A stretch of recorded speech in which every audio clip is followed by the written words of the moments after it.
This is AFS Vision, powered by AutoForecast Solutions. I'm Sam Fiorani, Vice President of Global Vehicle Forecasting. With labor negotiations just starting between the union Unifor and the Detroit 3 automakers, speculation is rampant about what it will take to sign contracts for the Canadian labor force. About 17,000 workers are involved. Union President Jerry Diaz expects the vehicle manufacturers to agree to concessions.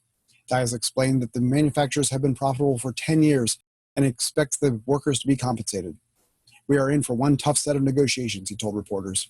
He isn't kidding. In the last contract, General Motors gave in and assembled trucks at the Oshawa complex before closing the plant. After ending vehicle assembly there, Oshawa now houses the GM Auto Parts manufacturing operation and the McLaughlin Advanced Technology track, employing about 600 workers. GM operates the St. Catharines plant, which makes engines and transmissions with about 1,040 union members. V6 and V8 engines built there are in demand and power a number of popular models. However, the 6-speed automatic transmission is expected to be replaced by a 9-speed unit already in production elsewhere. And GM has expanded other facilities to accommodate production of the profitable V8 engine. To top things off, a large portion of the workforce at St. Catharines is of retirement age. GM's plant in Ingersoll produces the Chevrolet Equinox and is covered under another 4-year contract that comes up for renegotiation next year. While Unifor could use the production of the popular Chevrolet Equinox as a bargaining chip this year, the danger remains that GM has 2 other plants in Mexico producing the crossover. It would seem obvious that if GM found too much trouble in Canada, they could just close up shop and walk away. Over at Ford, 3 sites are covered under this year's contract negotiations. The Essex engine plant produces the 5-liter V8 engine used in the F-150 pickup and Mustang. The Windsor plant produces the 6.8 and 7.3-liter engines for the bigger trucks. Each facility is expected to build between 220 and 250,000 engines each year going forward. Essex is nearly 40 years old, and Windsor dates back almost a century.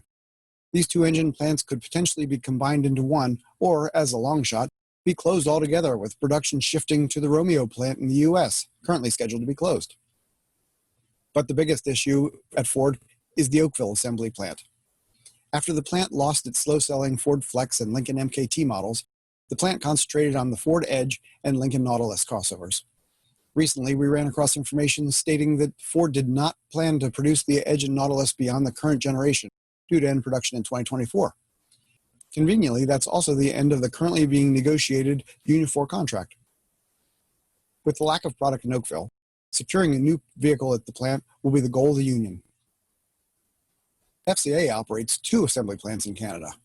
The Brampton plant dates back to the days of American Motors and is the sole source of the Dodge Charger, Dodge Challenger, and Chrysler 300. As customer demand continues to shift towards trucks, traditional cars like these are an endangered species.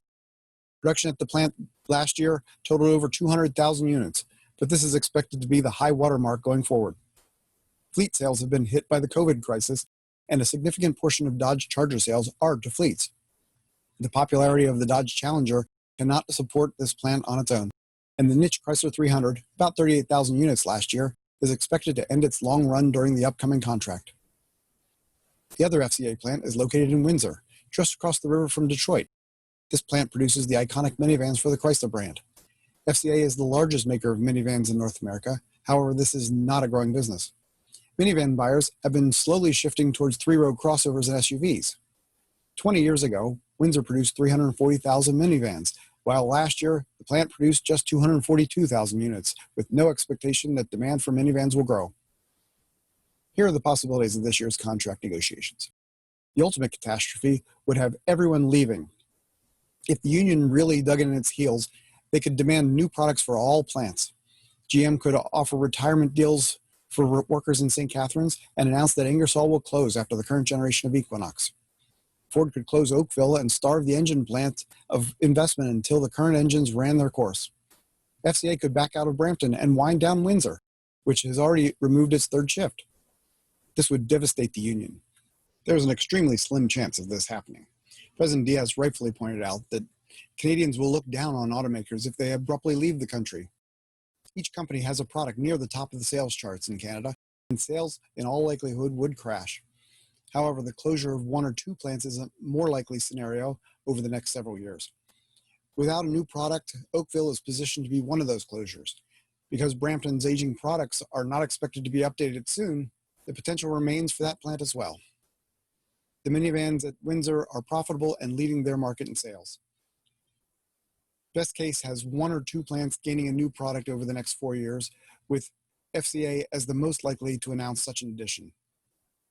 If FCA could find another model to bulk up the offerings at either or both of its plants, the union should consider that a big win. Without plans beyond 2024, Ford's Oakville plant will be in President Diaz's sights as he demands a new product for the plant in the new contract. For more details on AutoForecast Solutions market analysis and forecasts, sign up for any level of our products. Clients receive various regular reports, including the industry standard AutoForecast Monthly.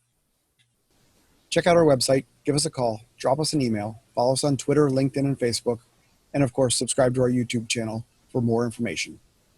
Until next time, I'm Sam Fiorani.